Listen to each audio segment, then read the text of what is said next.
What's up, everybody? It's that time of the day, that time of the week, that time of the month. Once again, near the end of the month this time. That's right. You're listening to The Good, The Band, The Ugly. I'm Big Papa. I'm Jeff. And we have a great show for you today, coming to you live from the Ultimate Ears studio. Where you can hear your own tears with an Ultimate Ears.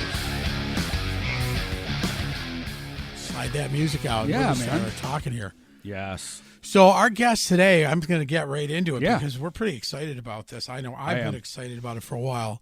Looking forward to this. Yeah, this guitar player, you may know him from his stuff he did with Megadeth, but there's just so freaking much more. Yeah. It's like, that would be boring. It would. If all we talked about was that. And the past and blah, blah, blah. Yeah, no sense. No, we want to talk about some of the good stuff he's got coming out, and he's teamed up with some great people, even one of our alumni, our friend and yours, Mr. Jeff Totora. And now, we're going to get to see him. We're going to see him in 2 weeks, 3 weeks. Yeah. He'll be out here with the Femmes. Yep.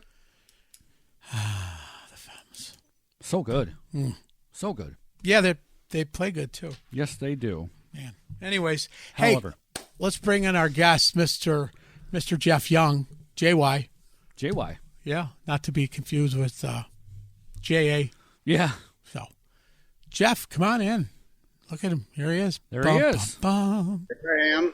What's going on, brother? Thanks for being on the show today. We really appreciate this. My pleasure. Happy to be here. Happy to be of service. Fine show. What is it? The Good, the Band, and the Ugly. The Good, the Band, and the Ugly. Yep, yes, you got it. Trademark. Good, Band, and Ugly. That's right.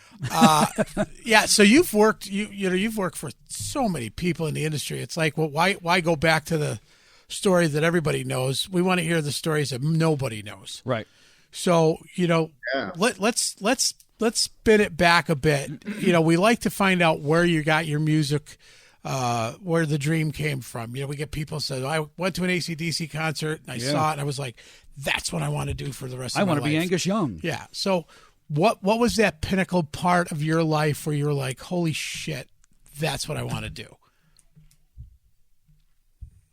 I don't think there was a pinnacle or a magic moment. Mm-hmm. I remember music's just always been there. I feel like, some people choose a profession and others, the profession chooses you. Yeah. And my parents bought me the Beatles 65 album. Okay. Right back in that very year. And so that was kind of my first thing. And of course, that's a great songwriting tapestry. That's songwriting 101 right there. I kind of missed Hendrix as a kid. The Partridge Family was on TV when we were growing up. So there was the benchmark. Mm-hmm. There was a prototype, and I wanted to do that. Right. And they came around. I didn't know how I was going to do that or what that meant. They came around in first grade with the fiddles and cellos and the orchestral instruments, and I began a viola. Mm-hmm. It wasn't long till I looked across the class and was coveting the giant cello and how deep that sounds. And I begged my mom, please, you gotta let me switch instruments. In hindsight, I know she was wise enough to intuit that, I was this tall at that time, and the cellos, that she was going to become the designated cello cartage service runner for and she was like, no. So she put the kibosh on that. And then I lost interest, because I didn't get my way with that. Oddly enough, it comes back around when I do the track Monsoon that's on my new album with Tina Guo, amazing cellist who's out on tour right now with Hans Zimmer. Nice. Oh, wow. Yeah, she's incredible. We can talk more about that stuff. So third grade comes around and they come around with the band instruments, tubas, oboes, flutes. I chose the tenor saxophone, which I ended up playing from 3rd through 8th grade. And then I remember we had a really cute gal playing baritone, and she left to go to a different school. Her family moved, so they needed a baritone. So for my 9th grade, I learned to read bass clef, and I played baritone. And I think that was a great foundation from 3rd to 9th grade, playing with, have 50, 60, however many people were in our school band, having a conductor, and learning how to read music and what all the notes and rests and all the details, and again, how to play with other people, dynamics and feel. And although some of the music, we were doing a lot of, he had this thing for marching band music like Philip Sousa and stuff like that, which wasn't necessarily my favorite, but we worked some cool tunes in there. About age 14, I found guitar. By then I was so into so many different bands. We were listening to like Lights Out, UFO on 8-track. Yep. All the stuff from that era. Early Scorpions with Holy John Roth and Ted Nugent.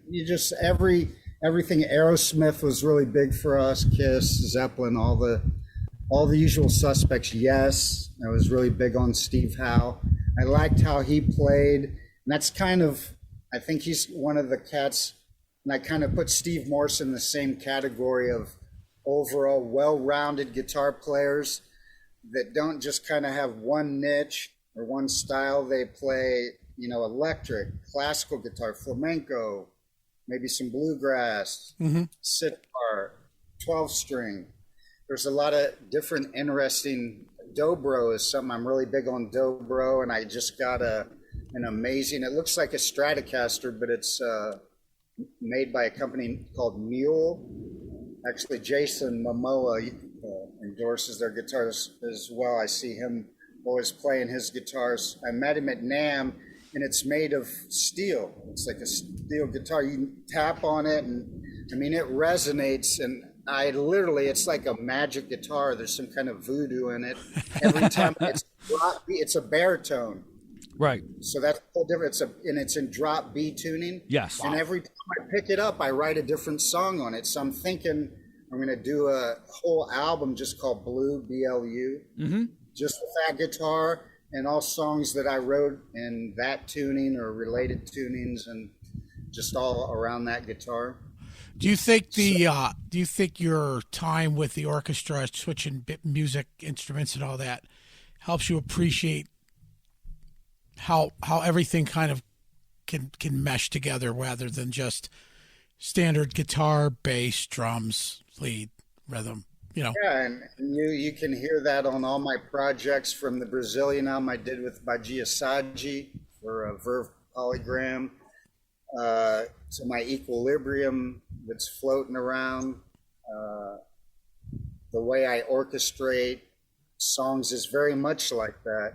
Even when on Equilibrium, there's a couple songs I was blessed with some really great vocalists, and there's a couple sections, and I can think of 2 songs off the top of my head on that album where we did like a vocal choir, where it's like an orchestra, but instead of strings, it's the voices doing all the different dynamics together and playing all the different melodies. So, yeah, music is just unlimited. It's an unending forever quest, and for me, it's like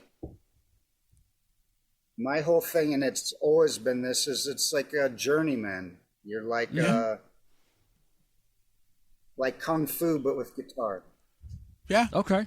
So, we had Eva Gardner on, and she was talking about, she took international music studies in college, and how just different parts of the world view different things. But one thing that's consistent is that music just brings everybody together, and exploring the different types of music, the different cultures of instruments and everything. It makes it that much wider and that much broader. And I think, correct me if I'm wrong, but that's what you're trying to strive for, is to show there's so much more versatility than your same old shit that you hear all the time. Well, my whole thing musically is like, it's fusion. I don't really, whatever kind of fusion, whether you're mixing Brazilian with rock or jazz or bebop with, ethnic influences, blues. Yeah.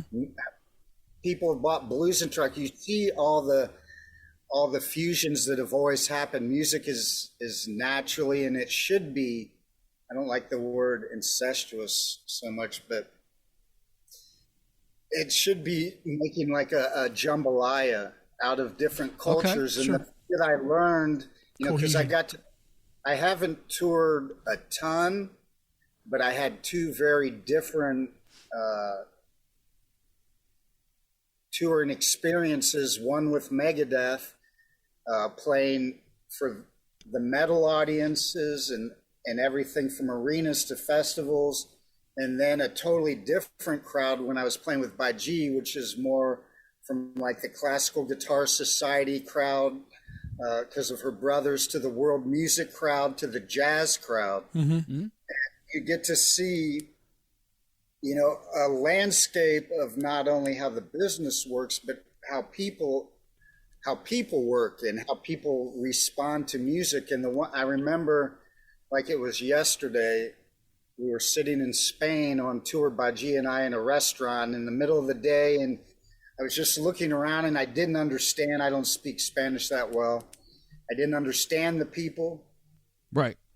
You can instantly see, like, everyone is there, and think about the culture is different because they start their businesses, they open earlier, then they have lunch, and then everything closes for siesta. Mm-hmm. Yeah. And they open, and then the businesses stay open later, which I think is really a more productive way to do business. Because, like in America, when you're working like an 8, 9, 10-hour shift, the last few hours of the day you're dragging, and it's questionable how productive you are. But, with that kind of culture, then they get two really focused bursts of, and I digress though. I looked around the place and, see people drinking wine at lunch and eating and laughing and the music playing.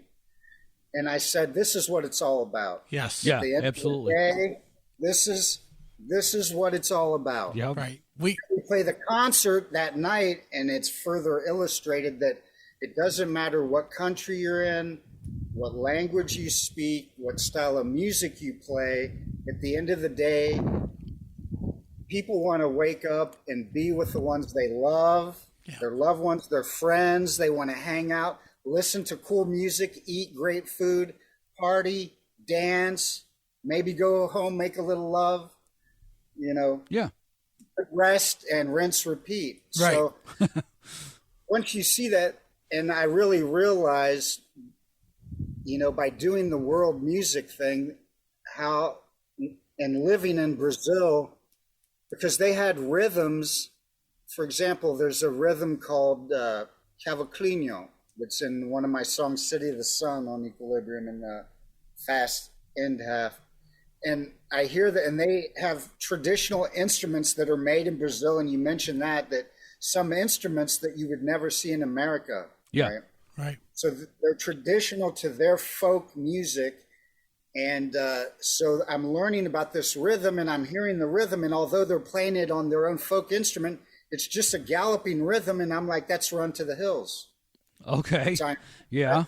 you know what I'm saying? But they're playing, they're playing, nylon string acoustic guitar, and it's a different intent. It's not through a Marshall stack, but the rhythm is the same. It has a different name and maybe a different frequency because of the instrumentation. But, again, and I think Bob Marley was also a great artisan and someone to look up, who really taught us how music brings people together. And it's not how different we are as people and cultures. It's how we're similar, and that's what you learn through music.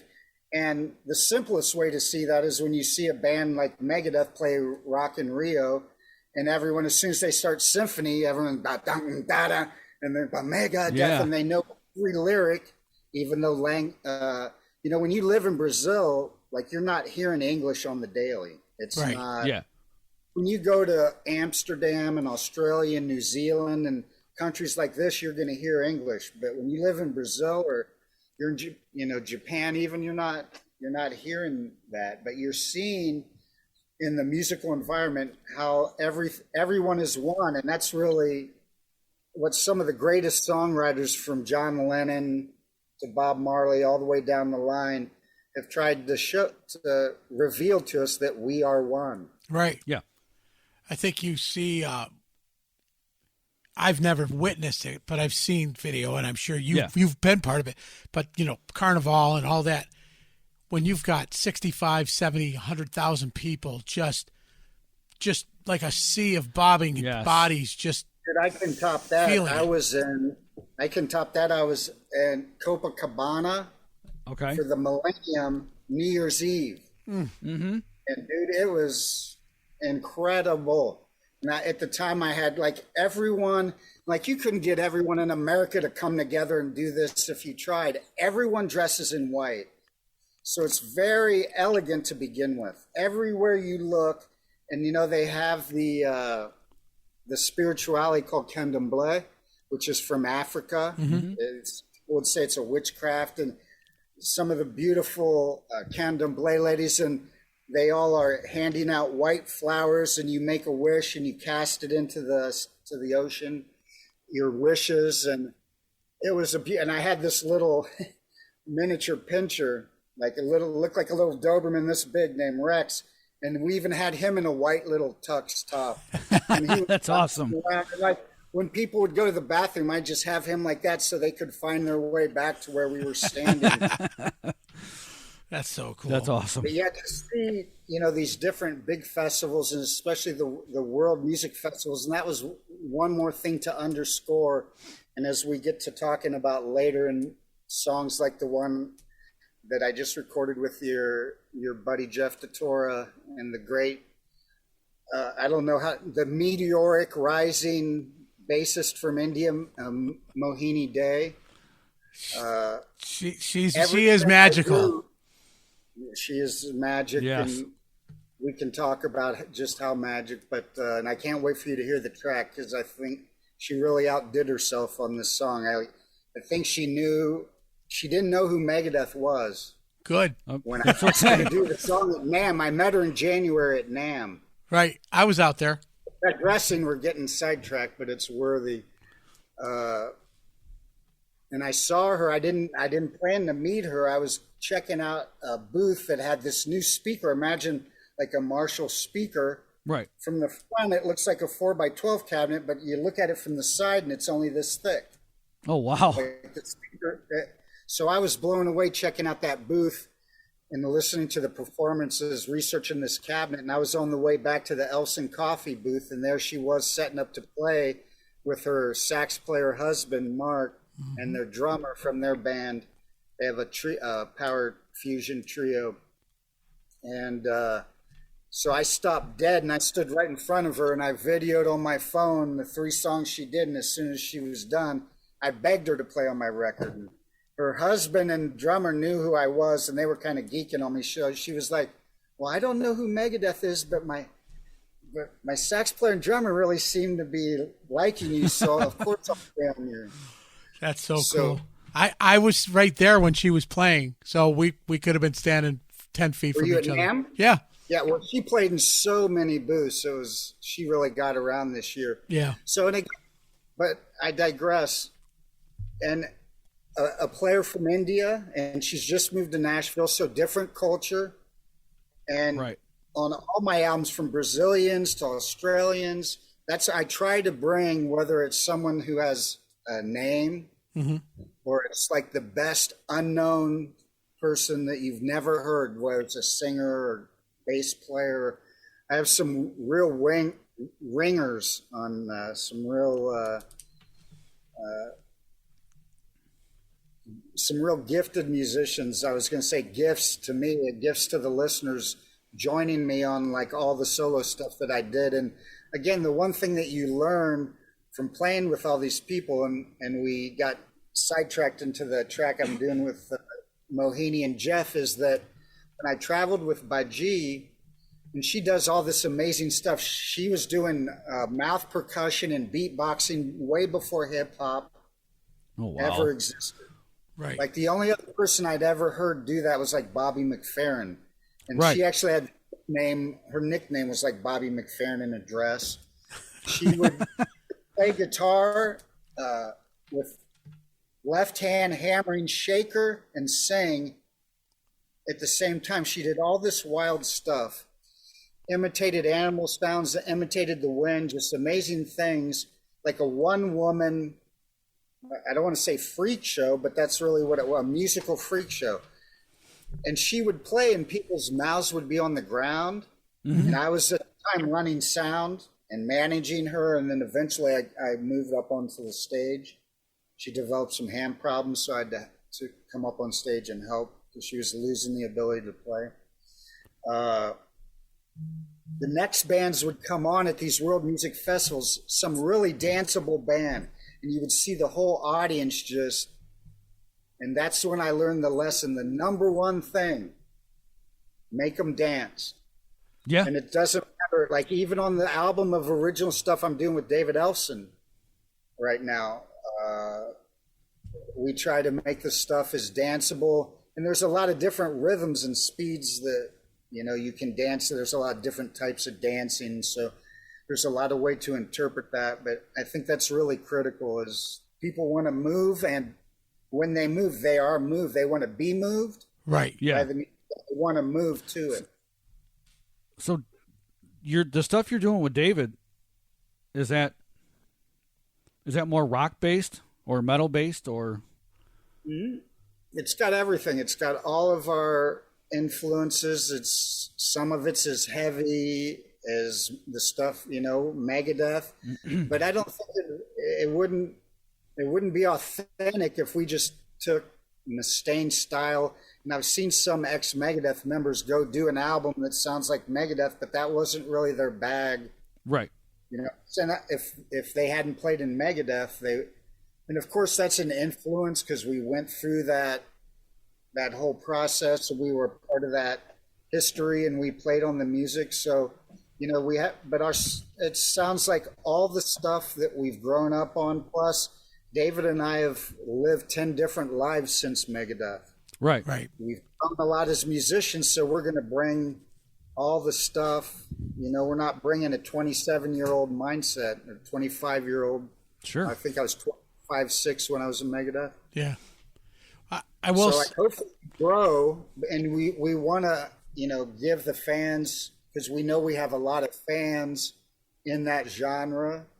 That album went platinum, so there's 1 million people out there that, know us by that. So we want to give them some of that, but we also want to give them all the other stuff that we have to offer. And so it's a diverse album, and we're really excited to introduce the other musicians on that as well.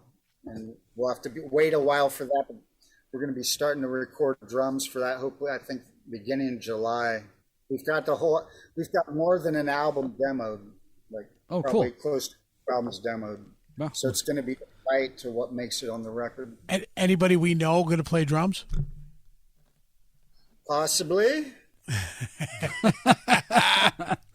Just curious. I mean, you like to get the guys that are kind of up and coming, but I don't think he's up and coming. He's all over the place. He's just. Well, we tease this all the time. I mean, Jeff's. Well, it's not Jeff. I can tell you it's not Jeff. He's on on my solo album, but it's not Jeff. Okay.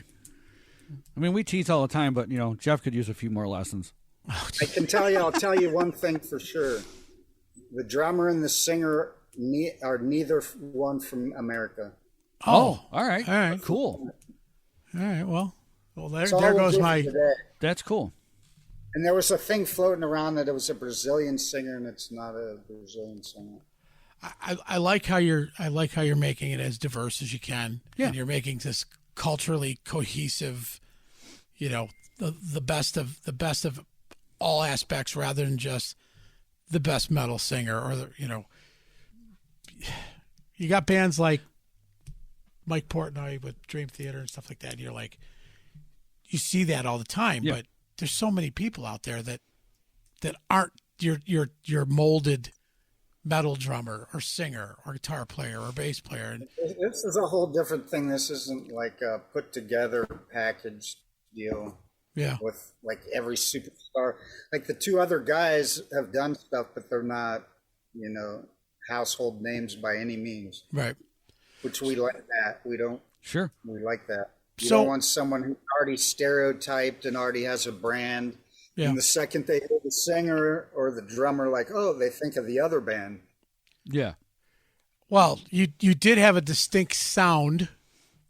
I mean, when you heard your guitar, you knew it was you. You knew the band it was, and it was like, I kind of. Yeah, well, I try.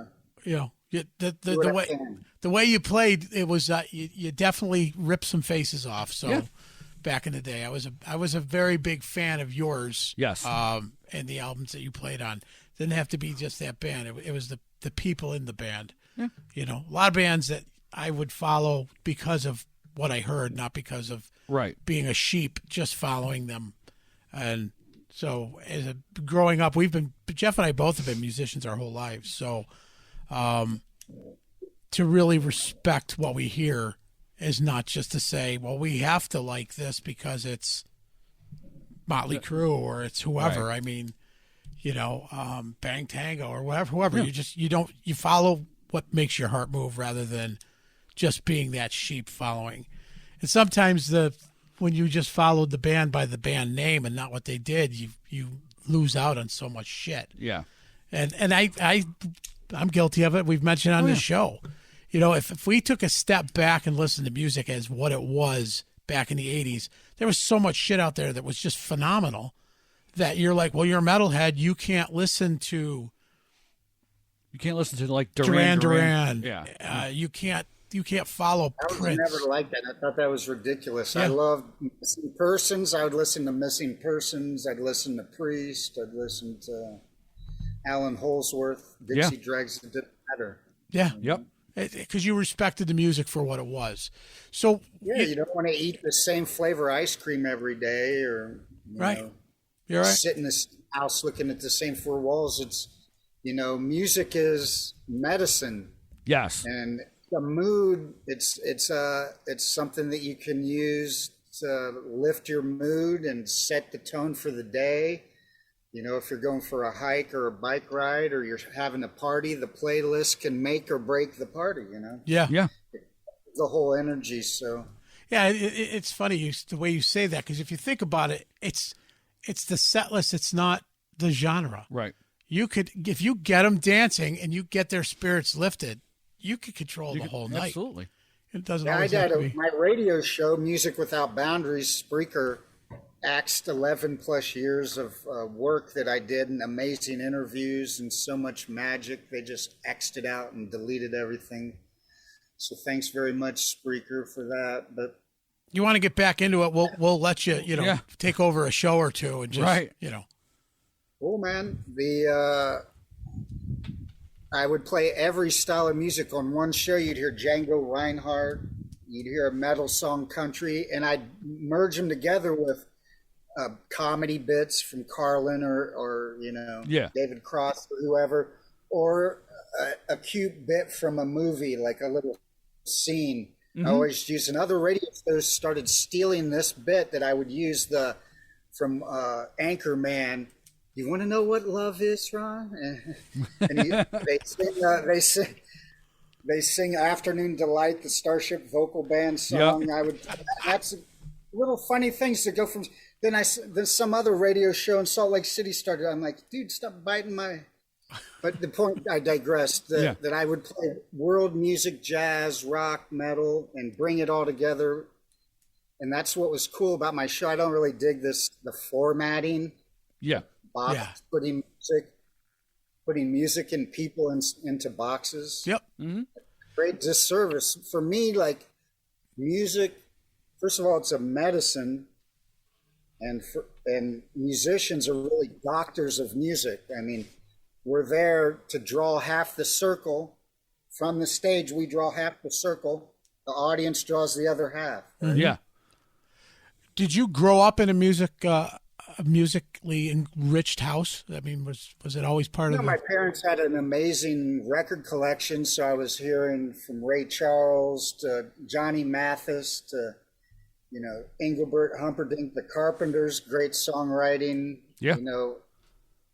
My dad was a drummer, and I remember in the Navy. I saw pictures, but by the time I was born, he was an engineer. He had 16 patents, so he was a whole nother trip unto himself. And then my mom had played organ in her younger life, and but by the time she had me, they kind of put the music on the back burner for. So they were supportive. Farm living was the life for them. Yeah. I grew up in Dayton, Ohio, home of the Ohio Players. Mm-hmm. Yep. Where funk evolved, and that's another thing. All my stuff, this track with Totora and Mohini is super funky. I always try to make it funky, some kind of funk thing, and that's just in the water in Ohio. Because the Ohio Players were the one that was the band that gave us permission. I'm saying you're sitting in Kettering, Centerville, Ohio, and you see them on Soul Train. Right. And you see them on American Bandstand at Midnight Special and Don Kirshner's, and you're like, okay, I don't got to be, like the Beach Boys, I don't got to be from Malibu or Pacific Palisades or somewhere, or New York or London. I can be from Ohio, and I can really do this. And so that band and that whole genre that really kind of blossomed out of the Midwest, Ohio, Cincinnati, so many bands, Gap Band, Lakeside, that really informed our style. And I try to bring that because I think every musician, you see like B.B. King represents Chicago blues. Yeah. Stevie Ray represents Texas blues. Yep. Because this is where I got to represent Ohio funk. Yeah. That's where I'm from. That's cool. How did Bonamassa represent upstate New York? Central New York blues? Right. That was so funny you mentioned Bonamassa because, dude, we were at NAMM and Jeff Waters from Annihilator did a signing in our booth. Mm-hmm. A lot of guys came to the Elson Coffee booth. We were the only rock stars holding court all NAMM. Yeah, I know. The Elson booth, and we were there all weekend. We didn't come and go. And so a lot of people came, Armored Saint, Lynn Sobel, all kinds of people came, and Jeff Waters was one of them. And after he's like, my wife and I rented out Sunset Sound where they did their first 4 Van Halen albums. We rented it out for 6 hours. You want to come hang with us? Just so Elfson and me and Waters and his wife went to Sunset Sound for 6 hours and just hung out, listening to the Van Halen through the speakers, looking at where they did set Eddie's amps and where they recorded, where Roth did his vocals. Yep. We listened to the Eruption. I've got it in my phone, the video where I'm recording it on the speakers as it's playing back in the room where they recorded it. That's awesome. That's awesome, man. That's like going to the Sistine Chapel to see the art. I mean, that's you were in part of the promised land, Who the hell? Yeah. Dave was it Kathy Rakin? Kathy and her husband or boyfriend that do the Heavy Metal Hall of Fame. Yeah. I think she was there as a endorsed artist or guest of the coffee. Because Kathy and I were talking, we're going to have her and the rest of the crew on the show. I forgot to mention one. There was a beautiful young lady that joined us that day. She didn't stay the whole day, but she was there for a couple hours. And that's Becky Baldwin, the new bassist from Merciful Fate. Yep. She's cool people. Yeah.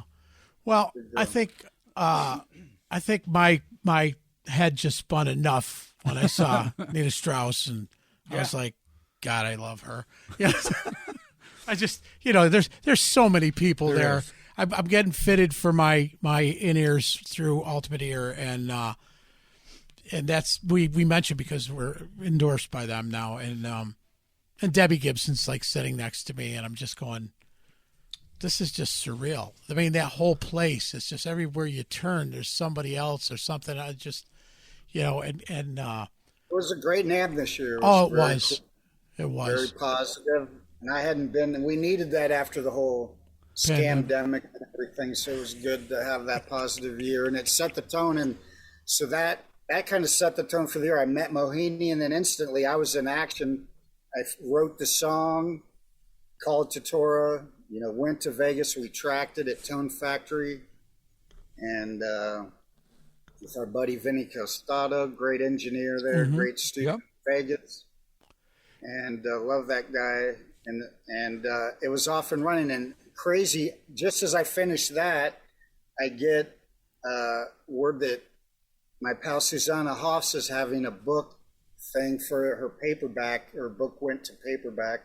She's got a great novel out called This Bird Has Flown from Norwegian Wood. Right?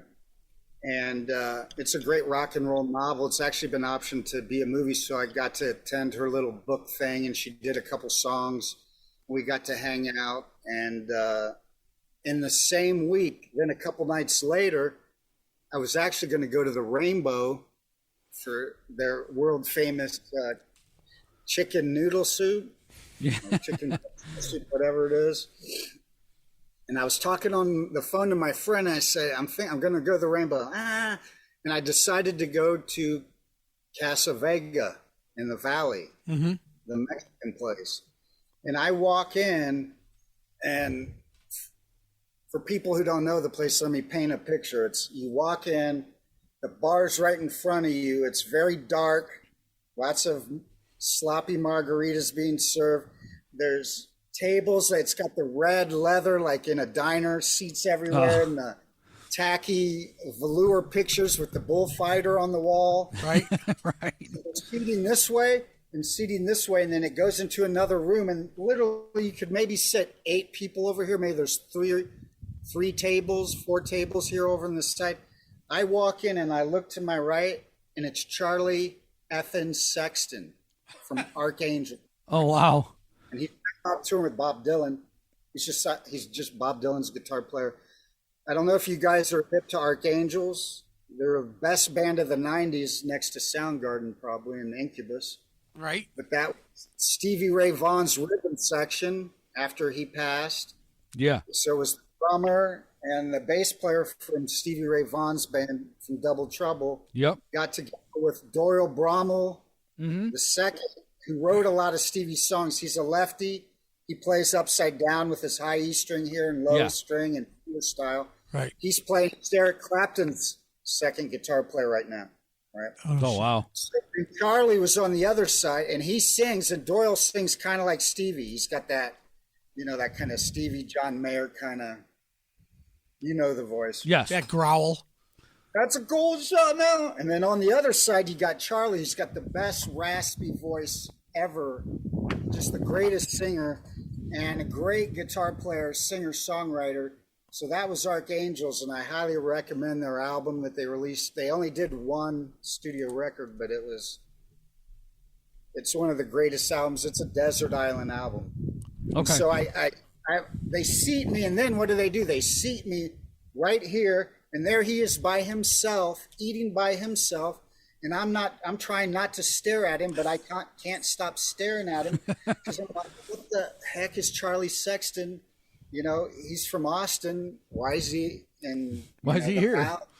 But he could be doing a gig, and I kept double taking, and my eyes aren't that good, and I didn't want to keep staring. I didn't want him to feel me staring at him. Right. I placed my order, and after about 5-8 minutes, I couldn't handle it anymore. And I just got up and I walked over and I go, brother, I don't want to be this guy. I hate people that are this guy, but I'm going to be this guy right now. And then once he figured out, and I told him who I was, and I told him how much of a mentor he is to me. He's one of my top guys. Right. Like I put Jeff Buckley, like these are guys that most guitar players of my like ilk don't ever mention, but these are like the guys besides shredders and people like everyone can talk about Van Halen and Randy Rhoads and all these people, the obvious suspects, but man, I told him how criminally underrated he is. And, he said, he just said it like he was just motioned to the table like he likes to fly stealth. And I get that. He's produced, if you Google what he's done, besides Archangels, I mean, he was a heartthrob MTV thing, and he had the hair up. He was like the James Dean kind of goth rocker in the 80s, and wrote stuff for Emmylou Harris. He's produced so many artists. He's written so many great songs. He had the best band name for his solo band, the Charlie Sexton Sextet. I thought it was the coolest thing. That album is killer. Yeah, I know. I think I do remember that. I do remember that, yeah. Yeah. So the opening track, Neighborhood, forget about it. People go listen to that. I got that echo in my delay from the Neighborhood, because there's a tone print with TC Electronics. You can get the tone prints. Yes. I got two of his effects, and this is what I mean. It's more than just their playing, their songwriting. I've got two of his delays in my pedal. I mean, this is how much influence when you find people that are that deep, like Charlie or Jeff Buckley, although he had a shorter career span, kind of like Randy Rhoads. It was like a flash of genius, right? And then he was gone. So it's been a magical year, and now we're gearing up for this tour. I've been chilling here, getting ready here in Phoenix, enjoying. It's been great weather. It's just, I think, finally in the hundreds. As soon as I hang up, dudes, this is what time to be. I love it. He says it's finally in the hundreds. It feels like it's warm, man. I won't even be chilled when I jump in that. I love the fact that you said it's finally in the hundreds. That's the guy from Ohio. I know. He forgets what it's like to be cold. Cold. Yeah. Come on up. Well, I don't mind the heat. As a post-cancer survivor, for some reason I get cold easier, so I don't mind the heat. But it is a little hot here. I'm getting ready to head to Vegas for the weekend, and then to LA for Kings of Thrash rehearsals next week. And I'm recording a guest solo for a really, really heavy song, really heavy band. It's really cool. I think you guys will like that. This is my second guest solo. I did a guest solo for this dude who's been a buddy of mine. He writes for Italian Guitar Magazine. It's called Guitar Club Magazine. He plays with Jeff Tate. Oh, okay. When he went to Europe, and the band's called Headless. Okay. I did a song. He asked me after we did, we transcribed all my solos from so far over Skype. I showed how to actually play them, and they appeared in the Italian magazine. And then he asked me to do a guest solo. You could hear that on YouTube. The song's called Withered Flowers by Headless. Okay. And I play kind of all through the song, do some subtle stuff, and then I trade off the solo in the middle. And strangely enough, you want to know what a small world is? David Ellison just did his Bass Warrior tour. Yeah. And that was his rhythm guitar player. Oh, no. Walter. Oh, wow. It's so strange how the world works, dude. It's just a trip. But so we're getting ready to go next week. I just mentioned that because I had done that guest solo. I want to give that band a shout out. Absolutely. It was fun to play on that track. I'm doing a second one. And then heading to rehearsals. We rehearse at Chris Poland. He manages a 200-plus room facility in downtown LA. And like the Struts rehearse there. Yeah, okay. Great band. I love those guys. They rehearse down the hall. Deftones, bunch of bands rehearse there. Kings of Thrash, Ohm, Chris Poland's band. That's Sal G's huge Deftone fan. Oh, yeah. Sal, drummer from Stained. So the rehearsals, and then I come back here, we load the tour bus, and then the tour starts in my home state. We were talking about Ohio. Yeah. Kicking off at King of Clubs, which is a beautiful club in Columbus. It's the guy who owned the club where Dimebag got shot. Okay. Oh, okay, yeah. Well, he shut that club down and probably mourned, rightfully so, for a while, but he's reopened. Beautiful, brand new club smell on this place. We played there last year with Kings of Thrash when it was brand new and people probably didn't even know it existed. Now we're so excited to go back there and kick off the tour on the 15th of June in Columbus at King of Clubs. Cincinnati. Yep. Riverfront Live, that's an outdoor amphitheater. It looks really cool. I saw Samantha Fish, a gal I really like, blues player, just played there. She's great. Juliet at the Forge on the 17th. Lawrence, Kansas at the Bottleneck on the 18th. El Paso, Texas at the Rock House. And at the 44 back here in Phoenix, we end up right back here. And then a few days off, and then we play Long Beach at Gas Lamp in Long Beach. Mm-hmm. And then July, that's when we're gonna start recording David and the original album. Hopefully starting drums then, and then Australia, 22nd in Melbourne and Canberra, 23rd, 24th in Brisbane, 25th Sydney, Adelaide, 26th, and back in Melbourne on the 27th. That first Melbourne's like a press conference to kick off the tour, right. And then we end it back there. And then October, Kings of Thrash, Anarchy in the UK at 27th of October, Carlisle, England, 28th, Edinburgh, Scotland, Dublin, Ireland, 29th. Oh, I left a few dates out. Sorry. 24th, London. Blackpool, England, 26th. I mentioned Carlisle, 27, 28. Dublin, 29. Belfast. Nice. Can't wait to get back to Scotland. So that's Kings of Thrash for this year. I didn't American dates. We're talking about some other possible dates, so we'll see what else. I didn't hear Central New York at all. On the road. I didn't hear Central New York at all. Nope. Nothing. We did that. We did that already, remember? But we'll come back. We want to come back when it's warm. We did it in the dead of winter. Oh, it's so nice here in Where did you play in November? The winter? Pardon? Do you remember where it was in the winter? Gramercy in New York. No, that's New York City. That's New York City. We're talking upstate New York. We were going to play in Poughkeepsie, and they canceled it because the club owner, and it was where Megadeth played on the So Far So Good So What tour, and it was a beautiful theater. Mm-hmm. But it was mildly snowing, and they lived up in the mountains, and they were afraid they couldn't get home that night. So they canceled our show so they didn't have to drive. Well, that's just dickheads. Sounds like Sharky's Event Center to me. Hey, now. Yeah, well, we'd love to have you right here in the dead smack middle of the state. Yep. And what city are you guys near? What's your big city? Syracuse. Okay. This is Jeff Tortora's home city. State. Yep, home city. He is from here. He will be here again. He was just here a couple weeks ago for the Booty Foundation. He'll be here for Femmes of Rock. June 22nd. Yeah, he gets around, man. He plays with everybody. Oh, I know. was lucky, man. So we can talk. That's a good lead into my solo. I got him on 2 tracks. You can hear 3 of the singles for my album are already up on my Bandcamp. And the album's going to be like 50-50, 60-40 vocals, tracks, and instruments.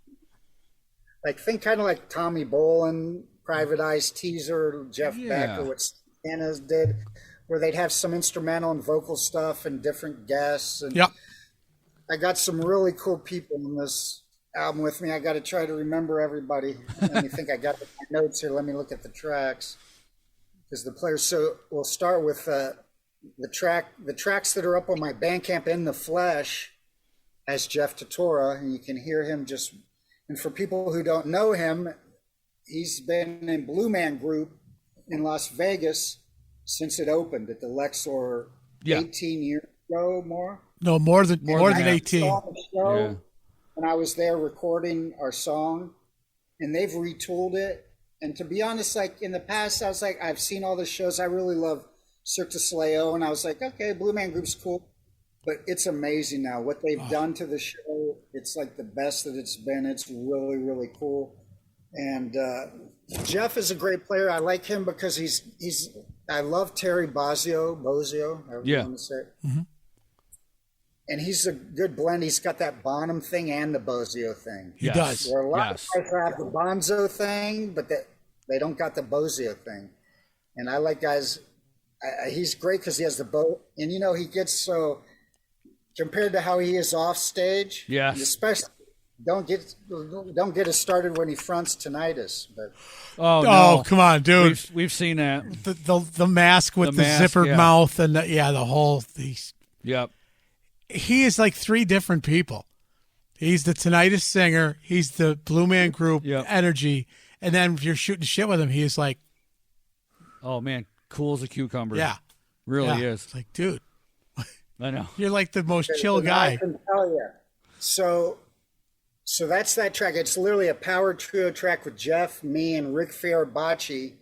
Let me talk about this bass player because we've been talking about Mohini. Yeah. I think I got the best bass players on the planet at my disposal. Right. Between Ellison, and Mohini now. And she's going to do... I wanted her husband to do a sax on a track, and I actually already had bass on it. And I said, I need him to do sax. And she gave me his phone number, and she's like, am I going to get to do bass? So I'm like, I'm going to be erasing a killer bass track because I can't not have her on this track with her husband. And she's so hot. I mean, she's got the Willow, she's playing with Willow Smith now. I don't know. People should check out. She did a Tiny Desk concert, if you know what those little with Willow Smith, and it's all young virtuoso musicians backing up Willow Smith. It's phenomenal. I only knew Willow for that stupid, dumb song, I Flip My Hair Back. It ain't that. She's like poetry, stream of consciousness, rhyming, jazz. It's cool. Next level for kids in their age bracket. Yep. Right. I recommend folks watch that little Tiny Desk concert. Anything I've seen Mohini in, she blows me away. And I'm just like, holy shit. Yeah. So Rick on this track, and he's played on 6 tracks on this record. Maybe all 1 or 2 might be on the next record. But he's on a bunch of tracks, and he's been playing with Blood, Sweat, and Tears for years since I've known him. So that's over a decade. He's played with Shakira. He's in one of her videos. He's played with Yanni. Oh, yeah. Yeah. Some sick. There's a Rick Fiorabaci bass solo with Yanni that's next level, dude. Like I saw some kid from India posting the Middle East somewhere, this is the greatest bass solo I've ever seen, and it's Yanni's bass player. And it just happened to be Rick, and it was in my newsfeed. I was like, wow. And he comes into the session. We just did another track for my record. Really excited. This track's like a 60s retro throwback. I played a Rickenbacker. Nice. We mic'd the Beatles drums, just like overhead. We did double overheads. The drummer, the guy playing drums is the cat from Berlin. Okay. Terry Nunn, Berlin, her current lineup. Rick Rockaprior, incredible drummer. He brought the Ringo vibes, the Ludwig kit, the paperback Marine, dude. This song is happening, but I digress. Rick comes into the session. He's the new bassist with Brian May. And I was like, the Queen's, if not my favorite band, one of my favorite bands of all time. So he was giving us all the stories and showing us pictures of, Brian, and telling us the story of the guitar, how he made it with his dad, and Freddie's stories. And it's Simon Phillips on drums. Okay. Yeah. And Rick on bass with Brian May. And they just did a big thing with Bumblefoot and a bunch of like a Royal Albert Hall kind of things, some real posh dealio. But so this bass player I got, and so I thought I was styling with him, and then met Mohini, and I'm like, man, I'm rolling in the bass. So we got some great bass players on the record. Then drummers, don't get me started, but get me started. So I got Brian Tichy. Yes. Holy shit. Couple tracks. Monsoon is up, and that's the one with Tina Guo, the cellist, and Rick on bass and Brian on drums. And I got a couple of mixes, videos on my YouTube. People can see that. Shane Gallus, an amazing drummer who's played with Vinnie Moore, Michael Schenker, Yngwie, tons of people. Same producer on the whole album, or did you mix that around too? I'm producing it. Yeah, man. Okay. Oh, cool. All right. Got Fred Aiken, our Kings of Thrash drummers, on a track. I'm trying to think. I got so many different drummers on this. I don't want to leave any out. But it's just and the drums are great. Jeff, Titchy, Shane, Jeff Bowders from Paul Gilbert. And he's played with Shakira too, at a different time than Rick. And he also plays, if you know, Justin Derrico is Pink, lead guitar player. Yep. Not a big Pink fan, but Justin was we both taught at GIT. He's a fellow teacher at the GIT. That's who. Great guitar player. He's also the guitarist on The Voice, right? He's been on the. Oh, okay. He her bass player Eva was Pink's bass player Eva was on the show, and she's actually trying to get him to be on the show with us because we like to change up. Yeah. Yep. Yeah, he's a cool guy. That's what she said. I think he's the one that introduced me to Jeff Bowders. And so Jeff's on a few tracks. I got Joe Holstra doing a guest solo. That's already done. He obviously from Whitesnake and TSO and Night Ranger and a million other bands. Yep. He's like Brian Tichy. He is. Pardon? He's like Brian Tichy. That dude. Mm-hmm. Joel, yeah. No, Brian's like in the drummer for every band you could imagine. Right. Well, and then I got through a student when I was teaching at GIT, and here we come back to viola. Her first instrument is viola, so we're back to. And I've always wanted to use her on viola on a track, and I will in the future. I just haven't written that track yet. I think I know what track I'm going to use her on, but she actually got the gig. She was playing with one of my guitar students from GIT. Her name's Andrea Witt, and she's based out of LA. She's a violist, but she got the residency gig with Shania Twain in Vegas. Okay. And she just picked up pedal steel on the fly, and she's a virtuoso at it. Jeez. And she plays pedal steel like with echo and distortion and reverb. It's like psychedelic. So my newest single, the instrumental Slow Burn. Yep. It's her. It's all these three, Monsoon, In the Flesh, and Slow Burner on my Bandcamp. That's JeffYoungGuitarist.com. You can stream them for free and buy them if you love me. If you want to support the music, help me get this record done. So she's on viola, James Lomenzo on bass, current Megadeth player on bass.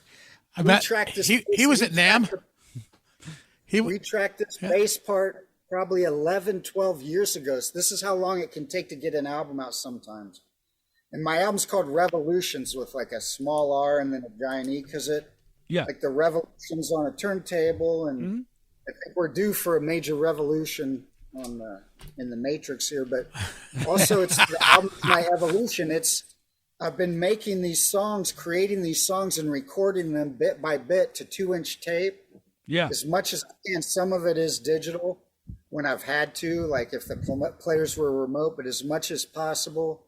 And it's not cheap at $450 a roll of tape, and you can probably get 3 songs on a tape, 3 takes of a song, and you got to be able to play, you got to really play. So over the past, since I've been coming back from my cancer, as I can afford, I go in the studio, I get the best musicians I can pull for the song, who I think's appropriate. And I've been assembling this album over a decade, and it's finally going to come out this year. So I'm pretty stoked about it. And this track with Jeff and Mohini just appeared. It's going to open the album because there's just no other track. This is the song to open it. That's awesome. The intro's a minute and a half, just the intro. And we're all playing it. Like I go off, and then Jeff is doing, and we got all the old vintage Santana percussion, and he's doing all that plus his drumming. Then Mohini, I just go, And then I go, right here, just go. This Right, is where right. you see the world, right? And she does. And then, so for a minute and a half, we're just, it's like, you know how Mellencamp, when he did I Need a Lover. Yeah. It was the longest intro. It was killer. And it just kept building, growing, and morphing. It's an instrumental, but it's got that kind of building, morphing intro. And then you can actually see a bit of the verse on my Instagram, and Mohini.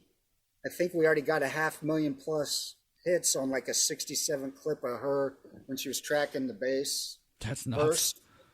Right. She's slapping, doing the thing, and she's playing 6-string bass on it, by the way. Right. Oh, okay.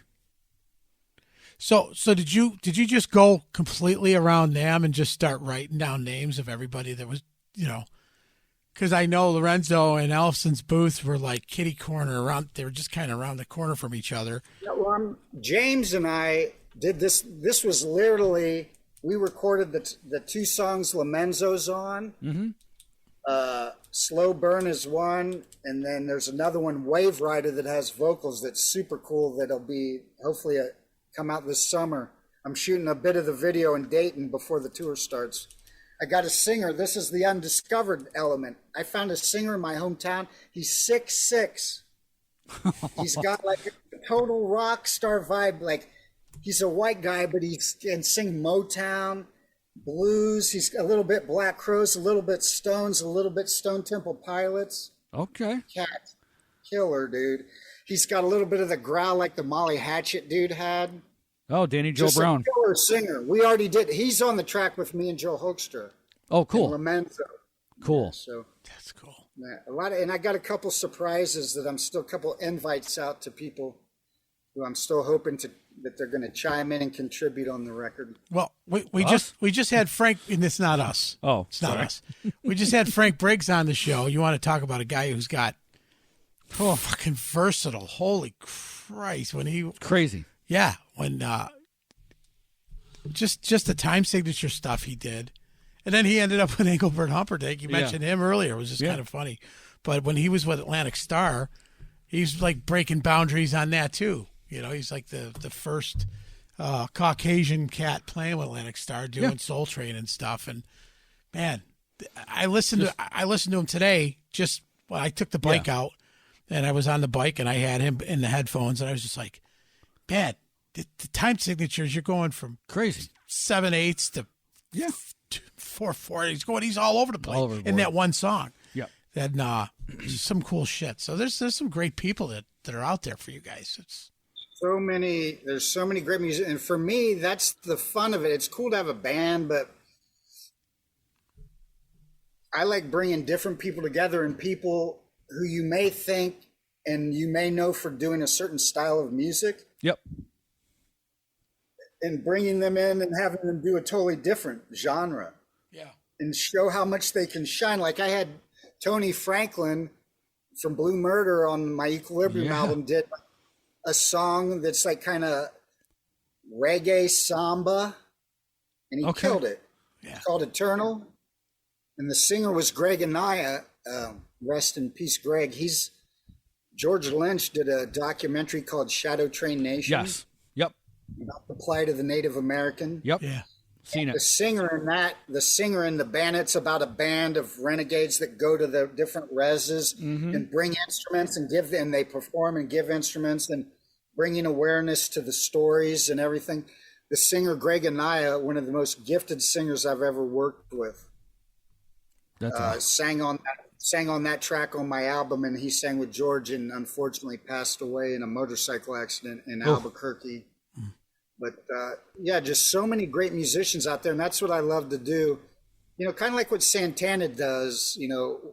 His might be more of an album label PR thing where they're getting the guy from Nickelback who might be on his label, and then Michelle Branch and the guy from Matchbox 20, and they're all, and that's killer. And I love that. I like bringing different people, and then I don't tell them what to play unless it's a vocal that I've written a vocal, or I may say, man, that's got to be this part.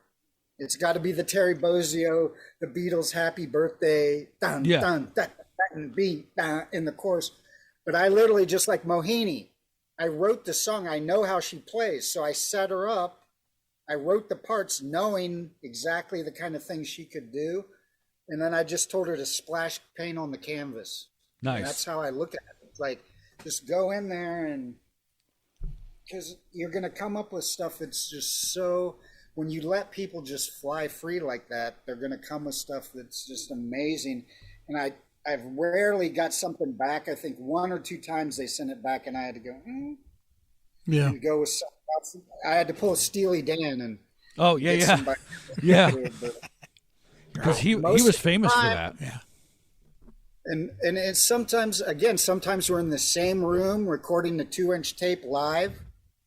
And then sometimes I'm here, in one city in LA or Vegas, me and Tator in Vegas tracked the song. Then we sent it to Mohini, and she did it in Nashville. Right.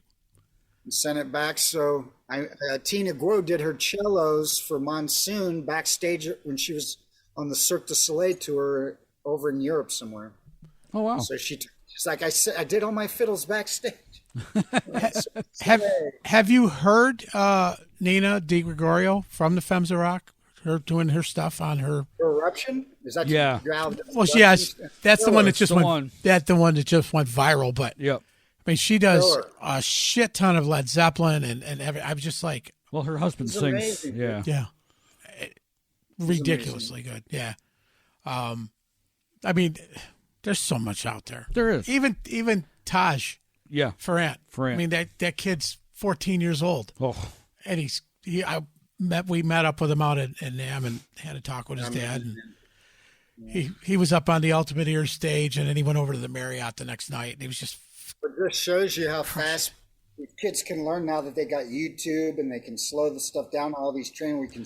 Yeah. Back in the day when we were coming up, I'd take my dad's turntable and slow it down to 16 Yeah. because that's the perfect octave. But although it sounds like you're trudging through quicksand, That's right. I had to figure out Eruption and Spanish Fly. I couldn't go on YouTube and watch some guy show me exactly note for note. dude. And of I had to course, do my most of the stuff on YouTube isn't note for note either. So. no, but I had to do my drum tracks with recorded on the radio first, and then just keep with the cassette. Oh, yeah. Wear the shit out of a cassette tape, or I learned my cream. I'm looking at my players. I have a folder full of players on the record. I don't want to forget any of the amazing musicians. I think I mentioned most of them. Oh, I'm doing a remake of an early Prince tune with this amazing female singer from Nashville. Mm-hmm. She played with Morris Day and the Time. Oh shit! And she plays guitar and sings. She'll be doing the Prince. This song has a killer lead guitar harmony thing at the end, and I got a really cool keyboard player, gal, and it's going to be all females on this Prince track. I'll be the only guy, and cool. I guess I can tell you who the drummer is. It's Roxy Petrucci. I love Roxy. She's killer. We've been buddies forever. I've been wanting to do something with Roxy. She loves funk too, so I just reached out to her. This gal, I'll keep the singer quiet until we drop the bomb on you, but as soon as I knew this gal and I were going to do this song, the first person I thought of was Roxy. Yeah. Nice. I've done a couple of recordings with her before that never got released, like demos and stuff. So what's going on with them? That's what I want. I love her energy when she plays. I think she'll just be killer for this track. I want to know what's going on with Roxy and those girls right now. That ain't going to be Janet. No, but she Lorraine just posted this morning, but Lorraine got out too. Yeah, because Lorraine's going to be on the show. I don't know what she's going to talk about, but her new stuff. I hope so. Yeah. So, but yeah, but I saw she's leaving. Yep. Vixen. I was like, all gone. Now who? And we hope because Tyson Leslie, the keyboard player, friend of the show. Yep. I mean, we like to see him go on, but so I don't know. But yeah, Roxy's such a great drummer. I've always liked the way she played. I think she plays with a lot of heart, and she's a hard hitter. She's a really hard hitter. Great drummer. So. My writing and my production skills and my imagination with my creativity and the guitar playing, but I'm a guy to show people all these musicians what they've done for me. You know, most of them for free, just because they like the songs. You know, whenever I call Rick Farabucci, he's like, "Record another one of your great original songs." Hell yeah! So, and I just asked him. I just did this song in L.A. Like we did it like 3 weeks ago. I just wrote this song, came out of nowhere. Like it was the first song that just came in one sitting. It was just like bam. And it's the one that's kind of a 60s, 70s retro, kind of a Beatles, Stones, Birds kind of. Okay. And I love stuff like that. It's such a cool, different vibe, but it rocks and it's danceable and it's so cool. He was in Chicago rehearsing, and I called him and I told him about the song and who I wrote it for, the singer I have in mind to sing it, which she'll remain nameless for the momentito. But I told him about the song, who it was for. He's in Chicago. He booked a plane ticket and flew in just to record and back the next day. That's how cool these people are. Wow. I can't, like almost like a second there, like a tear came behind my eye. Because what these friends of mine and musicians, some of them are friends, some of them are just acquaintances. Some like Tina Guo I haven't met yet, or the Pedal Steel guy. I've never met these people in person. Yeah. But yet created this amazing music that for me, it's like the best stuff in my career I've ever done. I just can't wait for people to hear it. Well, I got to tell you, Jeff, we're excited to hear it. We're excited to talk about it and put, we'll promote the hell out of it. If music on your show? Is this a talk show only, or you play tunes? We don't play tunes, no, we don't play tunes, but we will exploit the shit out of it. Yes. We have the links, so cool, man. Yeah, we'll put the links up. Any video, anything you want. We're doing a video. I got Mohini's doing. I told her to do playthrough, and me and Jeff will definitely have a video. That song's called Lightning Rising. So the next two to look for is that one, and that'll be instrumental. And then Wave Rider is the one with the 6'6" singer from Ohio, and Joe Hoekstra and Lorenzo and Jeff Bowders. Jeff Bowders on drums on that. I'm hoping to get that out this summer because it's that song's just like driving up and down the PCH or cranking it into your tailgate party at your backyard barbecue, or it's a biker tune. Nice. But that's cool. Really cool, different one. It's not like what you would expect. Right. When it's a biker tune. Nice. So it's not get your motor running. The lyrics even reference it. The lyrics reference, and this singer wrote. I don't even know this singer. I haven't met him yet. This guy from Ohio, and I just let him write the lyrics, and he's got such a gifted way to write these lyrics that are so everyman, that touch. When you guys hear him sing these, they'll touch anyone, but yet they're not cliched. It's a little bit artsy how he words the stuff. It's very poetic. Cool. So what a find that guy was. I found him on Facebook from some friend from Ohio, shared one of his band's videos, and you watch a video, and if you don't mute it and you start scrolling, everything's playing, commercials and everything. And all of a sudden I saw his band, and it stopped me dead in my tracks. No shit. He was playing guitar, singing and looking like Lenny Kravitz, but 6'6", and I was like, who is this guy? And I just reached out to him, and he recorded in the studio I work in back in Ohio, it's a great story of this studio. Just as a little aside, the pull top can, not this, but when we have beer cans and Pringles cans. Yeah. The little pull top was invented in Kettering, Ohio by a guy's last name Phrase. Because they were rich, owned a PA company, and that's where we all rented our PAs from. And when the funk movement happened out of Dayton with the Ohio Players, he built a state-of-the-art recording studio in Kettering. Nice. You can actually see the studio. You can see the studio in the Hollywood biopic, the Miles Davis. It's called Miles Ahead with Don Cheadle. They filmed that in Cincinnati and Dayton, and they wanted a 70s studio. this is the weirdest, surreal story. They're filming, Don Cheadle's filming in Kettering, Ohio, but all the scenes, like if you watch my Something video, my Hendrixy instrumental of the Beatles tune Something, you'll see me sitting at the same piano that Miles and the pianist are at in the movie Miles Ahead. That's all in Kettering, Ohio. Yeah, and this studio is built, from the money, the amphitheater where everyone plays Bonamassa, Melissa Etheridge, is called Frey's Pavilion, named after this family. And not only did they invent the current pull top, he invented the old original one that looked like a tongue. Remember, guys used to put that up and they'd put it in and they'd swallow it and choke? Yes. So he had to invent the second one. So he's got the patent. So every pull top can in history, this family from Kettering, you get where I'm going with that. So, so we'll be recording at this studio. I've done a lot of stuff at this studio. We'll be doing some of the video there here in June when I go back. So look for that video. Hopefully, we will. Summertime, if I can get all the people behind me to help me get it out. Well, cool, man. You could count on us for anything that you need from us, and we'll push the living shit out of it for you. I mean, that's the least we can do. Like I can tell you one more thing about the album that's kind of cool and different is it's two sides. And if you think of it like vinyl, and hopefully when I put it out on vinyl, I can do this with a yin yang symbol. Each side, one side is called light and the other is called dark.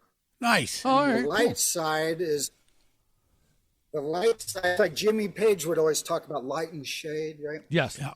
And it's the two sides of life. And so side A, which is light, is everything is major keys. It's all more upbeat, happy. And then the dark side is the minor keys, like Monsoon and The Flesh and Slow Burn. So that I think it's kind of a cool thing. And that way, each side, I'm kind of exploring that mode on the light mode on one side and the dark mode on the other. Awesome. That's cool. I know that vinyl is making a huge comeback right now. Yep. I know that Deco Records that we've affiliated with on the show here has some really cool shit coming out. So even Kings of Thrash, our live DVD, Best of the West, live at the Whiskey a Go-Go on Cleopatra Records. Nice. I see the hat. Yeah. You can get the DVD, which is like it's 2 CDs and the DVD of the whole show at the Whiskey, which was our 4th show of our career. But to release it on gold wax. And it's really cool because it's like melted. So you pull the album, it looks like a gold candle just melted into the wax. Nice. Kind of like what's on the wall behind you, but melty. Ah, yes. Ripply. There you go. Yeah. Into Thrash. Buy it on Cleopatra while they're hot. Nice. Got to write that down too. We got to write that down, and we've got to follow up. Yep. And then we kind of convince him Sounds to come great to on vinyl too. Well, I mix that whole thing. That's another thing. The Kings of Thrash. If you listen to the audio on that, people, we mix that all analog on Christopher Cross's old API board. If you remember, I'd Like the Wind, Sail. Yeah. Yep. Well, there's a studio in North Hollywood where he sold his board. They've modded it, but it's a beautiful sounding board. And they also happen to be the biggest audiophile rental house for outboard gear. So if I wanted a real delay, some kind of an analog flanger, this or that from the 70s or the 60s, we didn't pull up a plug-in. He walked in the other room and got the unit. Oh, wow. By the time the mix, we had a wall of analog stuff. So when you listen to that, people should really listen to the Kings of Thrash. The audio is really well. And we started, it's just a basic off the board at the Whiskey. When they told us they wanted to sign us and put this out, I was like, no way, it's not going to, the quality of the recordings is not there. But I went in and I did the mix with a buddy of mine and it came out killer. I'm so stoked with how it sounds. So awesome. Analog will get you there, bro. Yeah. We will do what we can to push that. Yep. And anything you've got going up, just shoot me shoot me a message. You know how to get a hold of me. And and cut any of the excess out of here. I kind of gave you the whole ball of wax. No, choose it was no. We're not. We don't cut anything. This is your story, and we let you tell it, and we're excited to bring it to our listeners. I'm sticking to it. That's right. Yep. Just remember when you're texting Jeff to text Jeff, and when you text me. Right. Because we did have that. We did have that faux pas in the beginning. Wait a minute.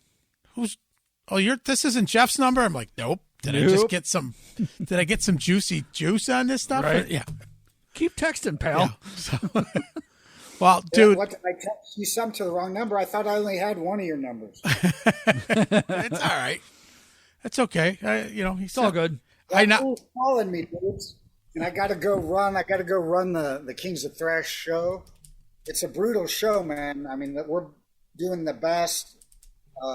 And this year we're focusing a lot on in Australia. We'll be doing the full piece cells in its entirety, and then we're doing deep cuts from Killing so far. We do Marty Friedman stuff. We do Rust and Peace area stuff. Cool. Euthanasia stuff this year, bringing out. Oh, cool. Nice. Deep cuts. It's all that's all stuff I fell in love with. I know. Fans, the mega stuff that the fans want to hear. It's the stuff that the fans want to hear. Yeah. Right. And that's why we're doing it. That's one thing I could clear up before I bail. I saw some bullshit online, people saying that, or David and I are exploiting Megadeth, and some people don't like that we're making. First of all, Mustaine just said in an interview that it's great. He's the one making the money. Off the Cleopatra thing, our record, he's making the publishing. So we don't want to hear any bitching and crying. But it's a win-win for everybody. Well, yeah. To be honest, we're doing this 100% for the fans. We started writing an original album. We had 4 demoed. We just did the Ultimate Jam at the Whiskey A Go-Go. They do that Ultimate Jam every 2 weeks, and it was a big theme. The theme was Big Four. I already did the Van Halen. I did the Randy Rhoads. I did Women of the 80s. I did like 5 or 6, and they said, you want to do the Big Four? And I said, well, I'm writing an album with Elfson. You want to see if he'll fly in? He flew in, and they matched us up with Chaz. That's cool. Oh, cool. The girl who puts the Ultimate Jam, this wasn't like a Hollywood or a Frontier Records matchmaking thing. It was a jam night, and they do this with everyone. If Ralph from Steel Panther is there, they'll match him up with, and so they matched us with Chaz. We went up blind and did that, and it went wild on the internet. And then Elson's manager, you got to take this on the road and do Killing and So Far in their entirety. So we did. We did it. We're doing it for the fans. It's not, I don't really care to go back and relearn all this shit, to be honest. I want to write new stuff. Yeah. Yeah. I want to write new stuff. I want to go in the studio tomorrow and record new stuff. I have 1,000 songs on my desktop and another 500-600 in my phone, and I probably ain't going to get this all recorded before I leave this matrix, right? Right. So that's my goal, is to get as much music out there. I don't care about doing this, so we don't want to see no bitching, crying, and moaning about this, because we're doing it for you. There you go. There you go. See? We just have to go to Australia to hear it. Yeah. Yeah. Great. Hey, a lot of shit's going on in the music industry. States in the U.S. There's a lot of U.S. states, man. You guys ain't that far from Columbus. Come on down. No, we're not. No, we're not. That club is great, man. That's it. Columbus. King of clubs, people. King of clubs in Columbus. You want to write that down? You could say we're there for the opening night of Kings of Thrash, man. The opening night of this is our first gig of the year. Well, no, we played at NAMM, so we did the rock, the Hall of Fame you mentioned. Yep. Yeah. Yeah. In fact, a friend of mine, a good friend of mine and good friend of the show, he was up there with what the fuck is the name of the band he's playing in? Oh shit. Starts with an H, doesn't it? No, does it? Held Hostage. Held Hostage. Yeah. Yeah. They played the show with you guys, and then they also played the next night over at the Metal Allegiance show. They played 2 or 3 songs, but I missed the Hall of Fame night. I wish I was there because I saw everything else that week brought. Yeah. So we'll be back. I'm hoping this NAMM that Mohini, Tator, and me debut the song because it came out of NAMM. Yeah, I would love to do the song even better. That came out of NAMM at NAMM on the big stage outside would be cool. We just had the president that just stepped down, Chris So, was on the show because Chris is from Syracuse as well. In fact, he'll be back here in a couple of weeks for his reunion show. Yep. But he was the president of NAMM for 5 years. 4, but it ended up being 5 because I think they gave him an extra year because of the pandemic. Yeah. So he was just on the show. I was like, why didn't I know you were president of NAMM right. when I went out to NAMM? They could have kicked some doors open for me, you son of a gun. Thank you. But anyways, hey, Jeff, thank you so much. Man, thank you. Stay in touch with us. And anything you want us to talk about, you want to come back and ask him if he's a buddy. Do a proper for your buddy Tator and me, and ask him when he comes on the show who we need to talk to get the 3 of us to play the song that came out of NAMM. I mean, everyone wants to see Mohini. Yeah. Everyone wants to see her throw down.